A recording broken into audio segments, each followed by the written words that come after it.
Hola, bienvenidos. El día de hoy, con motivo de la celebración del Día Mundial del Arte, hemos decidido hacer algunas consideraciones filosóficas sobre qué es el arte, qué es la belleza, y esto en función de dos grandes culturas, tanto la Grecia clásica como la cultura mesoamericana. Para ello me acompaña Rafael Mejía. Hola. Mi nombre es Tania Saldívar. Y bueno, cabe mencionar que nosotros no somos críticos de arte, no somos artistas, pero sí consideramos importante que el arte tiene una función particular en la vida cotidiana y nos parece interesante traer a colación el día de hoy qué es el arte. Rafa, ¿qué dirías que es el arte? Ok, el arte yo creo que sería muy pretencioso definirlo. Sin embargo, desde una visión clásica está relacionado con la plasmación de lo bello o con la expresión de la belleza.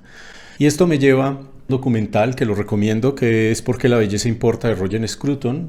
Este filósofo británico mencionaba que si le preguntábamos a alguien entre 1730 y 1915, a un hombre convencional o medianamente informado, medianamente letrado, le preguntamos qué es el arte y cuál es el objetivo del arte, nos diría que es la plasmación de la belleza, porque es un valor tan importante como la verdad, como la bondad, y el día de hoy pues ya empieza a haber un poco de relativización, pero nos iríamos con esta definición clásica que es la búsqueda de la belleza.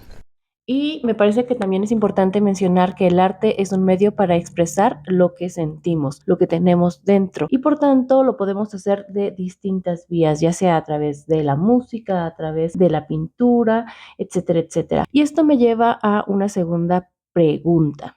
¿Es necesario tener cierta educación o formación artística? ¿Es preciso que yo me eduque en esta vía? Es necesario, claro, educarnos para poder adquirir las formas. ¿Cuáles serían las formas? Lo cinematográfico, lo fotográfico, lo pictórico, lo escultórico, lo musical. Todas esas formas requieren técnicas, porque esas técnicas de alguna manera permiten plasmar ese contenido que estamos hablando, ese espíritu, eso que anima la obra, eso que está detrás. Entonces es muy importante, sí, educarnos en técnica, educarnos en forma, para que podamos captar eso que va más allá, eso que trasciende la misma obra artística, eso que realmente nos da la dimensión profunda del arte. Pues se requiere el estudio de la técnica. Y entrar en contacto con la esencia o el contenido tiene que ver más con una formación estética o una formación filosófica, donde ya tiene que ver el abordaje de los aspectos humanos, donde tiene que ver cómo se vive, para qué se vive, en dónde estoy, qué significa el universo, qué significa Dios, cómo se conectan esas cosas, poder entrar en contacto con esas esencias universales, poderlas plasmar en una técnica. Entonces, sí es importante la educación, y con esto cierro tu primera pregunta, sí es importante la educación en las formas a través de la técnica, y es importante la formación que nos permite adquirir ciertos estados de conciencia, entendiendo los estados de conciencia como una forma de ser y estar en el mundo, una forma de ser y estar y comprender lo que nos rodea. Me hiciste recordar algunos conceptos que se daban mucho en Mesoamérica en relación al arte. Para empezar, los tlamatinime, o los que saben, los sabios, definían al artista como el toltecatl, el que sabe hacer las cosas, es decir, tiene una técnica. Pero no solamente es saber hacer las cosas por hacerlas, porque yo puedo ser muy buena, a lo mejor cocinando, en la forma, o dándole manualmente forma a la tierra, por ejemplo, pero ¿cuándo saber que estamos realmente ante una obra de arte? Cuando el ser apresa esa forma que está detrás, ¿no? Entonces hablas de que hay algo detrás. Esto para los antiguos mesoamericanos era representado, tenía una palabra que era el yolteotl, es decir, el corazón endiosado. Yo he pasado a través de mi corazón a Dios, y la única manera de transmitir es a través de esa conciencia de que he captado una esencia, un algo que a lo mejor no es describible, lo he comprendido y lo puedo plasmar en un jarrón, en una forma, ¿no? Y había diferentes artistas, tenemos los artistas de plumas, los artistas plateros, los artistas, por ejemplo, de alfareros, y los alfareros incluso tenían una forma de definir su trabajo, que es engañar a la tierra. Y pareciera extraño, ¿no? ¿Cómo engañar a la tierra? Engañar a la tierra en un sentido de, si estoy haciendo esta calabaza, es la calabaza que parezca calabaza. Entonces, podríamos decir que una obra de arte tiene que tener tanto la técnica como esta parte también de un sentido más allá de la forma, ¿no? Digamos que esto que hablas desde una formación filosófica no se puede dar, no se puede enseñar. Se pone en condiciones al otro de que pueda apreciar esa belleza. Es lo que el término mismo de la palabra educación nos dice, educir, que el otro haga surgir de sí mismo eso que es captado. Entonces, cuando una obra de arte, háblese en Mesoamérica, o tenemos varios ejemplos en Grecia clásica, ¿no? Tenemos el Laoconte, por ejemplo, a mí es una obra que me impresiona. Uno capta a través de los sentidos una realidad, hay un impacto, hay un asombro, que también es la parte primordial del ser humano o un ser filósofo. ¿Cómo es que nos podemos impresionar, sorprender ante la naturaleza, ante las cosas? Hay una captación por los sentidos, pero cuando no somos artistas, por ejemplo, y estamos ante una escultura como el Laoconte, podemos percibir ciertas cosas en las formas, ¿no? Cómo están representadas las serpientes, cómo es que hay una expresión en el rostro del Laoconte, pero a lo mejor si yo captara un poco más allá de lo que hay detrás o de la historia del Laoconte, entonces pudiera captar ese algo que representa la obra, ¿no? Hablando en Grecia, ¿no? Pero tenemos otros ejemplos también en Mesoamérica, tenemos ejemplos en Egipto. Es bueno comprenderla, pero no todos tenemos que ser artistas, ni virtuosos, ni transitar por eso. La maestra Adela Steinberg Guzmán hablaba de que hay dos formas de que el artista o la obra de arte se manifieste: a través de un proceso creativo por el mismo artista, donde ya todos sí tendremos que desarrollar técnica, tocar el violín, hacer la escultura, conocer de iluminación, etcétera, o apreciándola.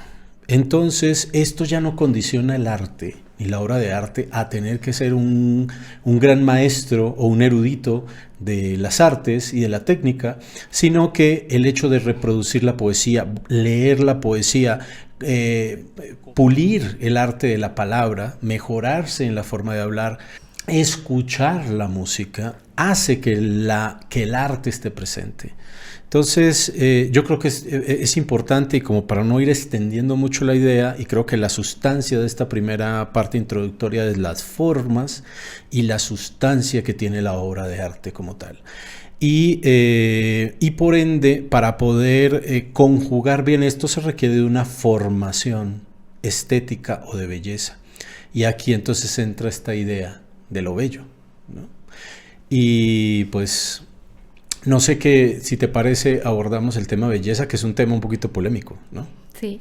Antes de eso, quisiera hacer una acotación a lo que mencionas de cómo es que efectivamente no necesitamos tener una formación artística. Finalmente, en Mesoamérica, lo traigo nuevamente a colación, había quienes nacían en un día particular, tenían una predisposición natural al arte, pero tenía que estar acompañado de una dignificación de esa energía con la que habías nacido. ¿Cómo se dignificaba esa energía? Uno, por destino, y por poder y querer hacer las cosas. Es decir, el artista, hay una expresión mesoamericana, particularmente náhuatl, que habla sobre el tener un rostro y tener un corazón. El rostro es tener una personalidad, afianzar una personalidad, pero tener un corazón es lo que da este contenido. Es decir, poder captar o tener a Yoteotl. Entonces, cuando podían captar este Dios en su corazón, lo podían transmitir a un pedazo de pluma o podían pintar de cierta manera, pero hay un saber detrás de eso. Por ejemplo, los pintores, una de las condiciones para dignificar ese arte que les había sido concedido era conocer el color de todas las flores.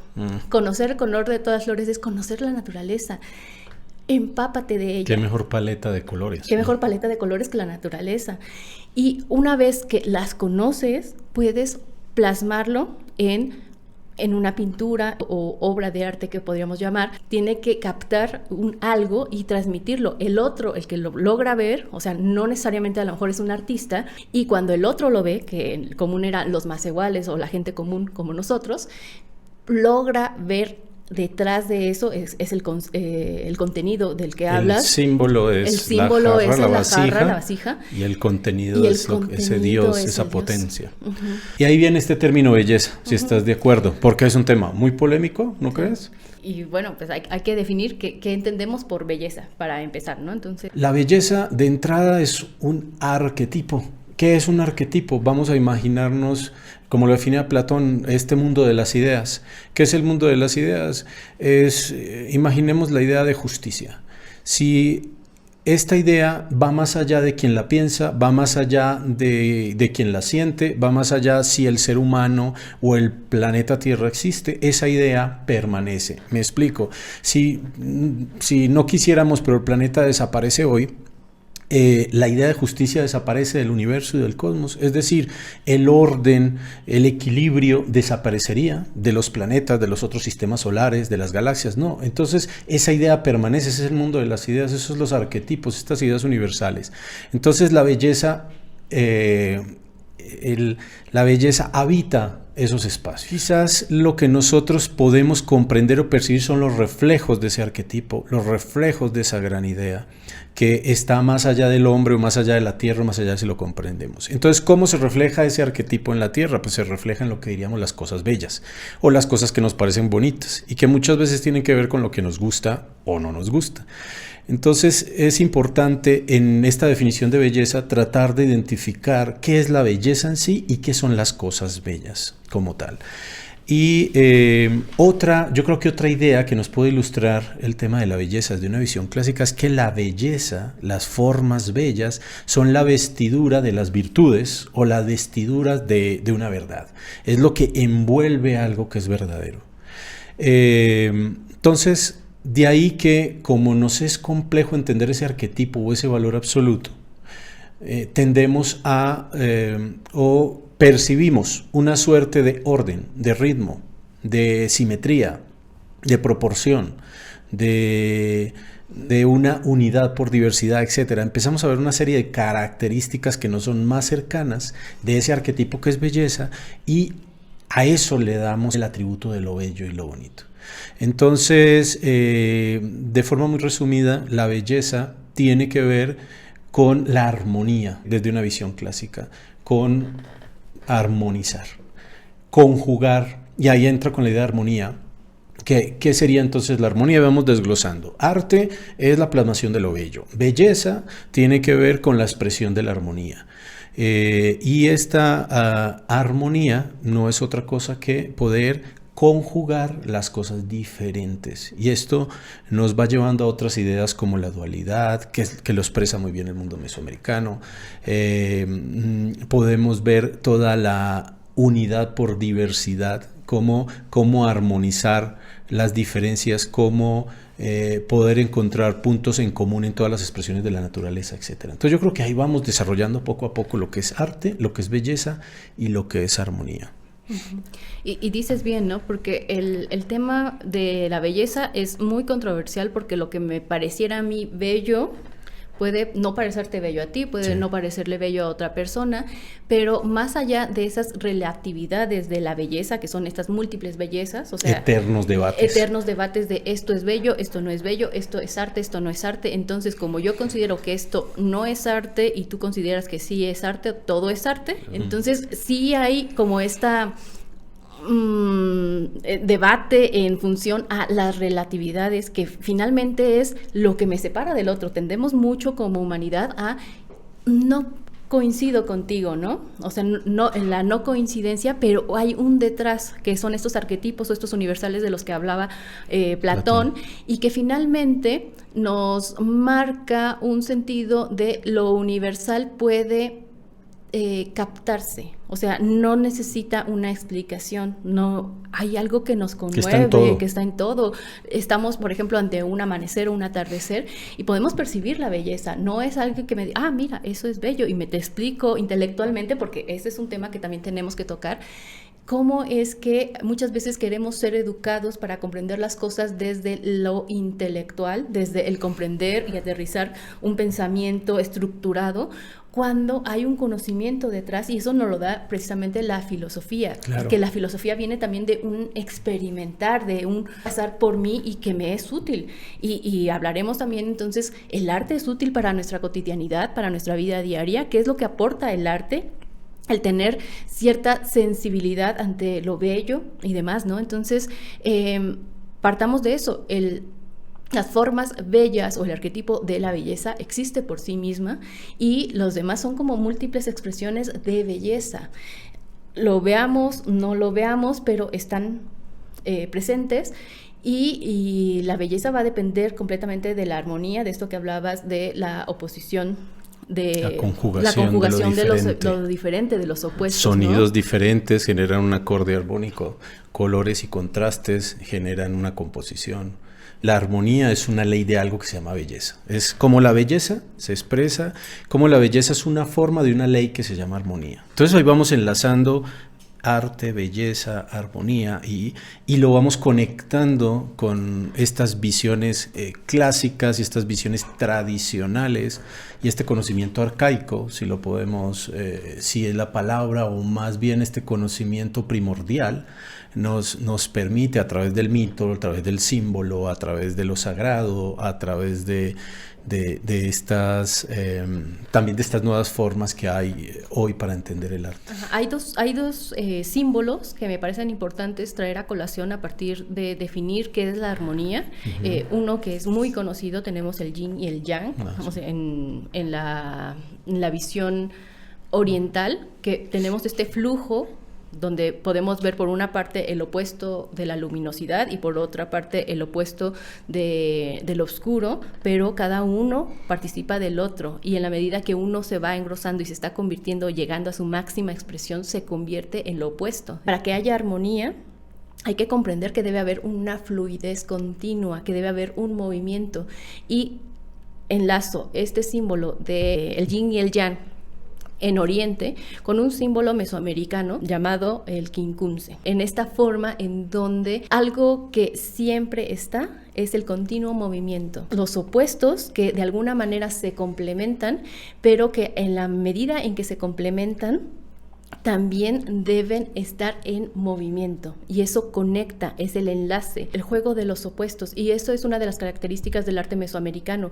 porque tenemos que va a plasmar ciertas ideas, y una de las principales, que es parte de la cosmovisión mesoamericana, es que la dualidad existe. Eso de cosmovisión es una visión. Ajá.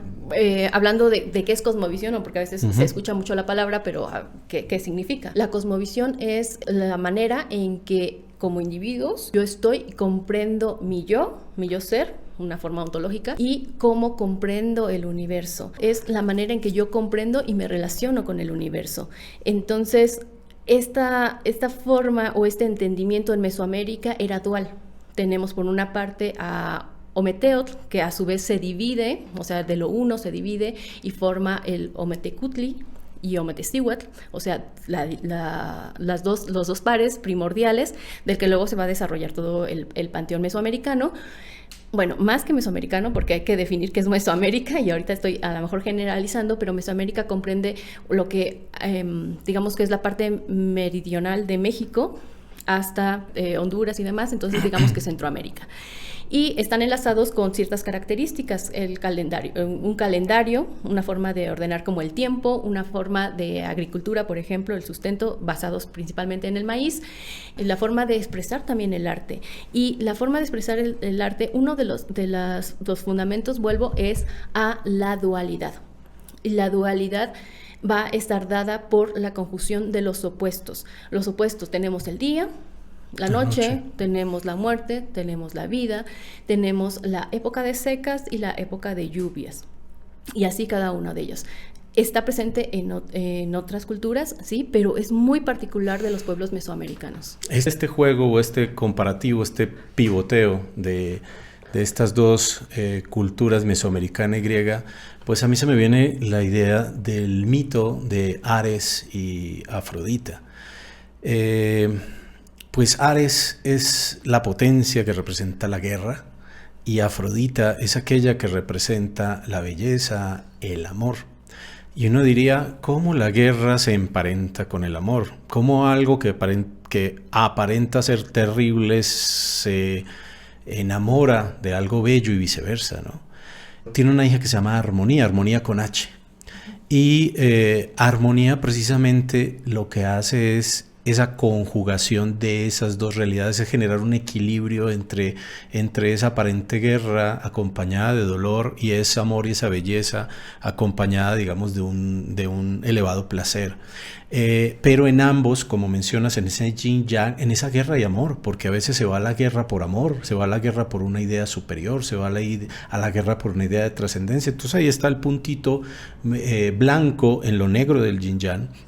Y aquí en el amor a veces hay estos apegos, estas concepciones más limitadas, hasta donde abarcan nuestros brazos de amor, menos universales. Y ahí está el puntito negro en lo blanco. Entonces esa unidad de estos dos genera una hija que es armonía. Y armonía solo puede existir si hay algo que armonizar. O sea, la armonía no es esta suerte de concepción plana y lineal en la que no pasa nada y en la que estamos todos juntos y todos sonreímos y nada se mueve. No, hablaste del movimiento. Se necesita de la diferenciación, de la polaridad. ¿Por qué? Porque en algo que no tiene diferencia no se mueve la energía.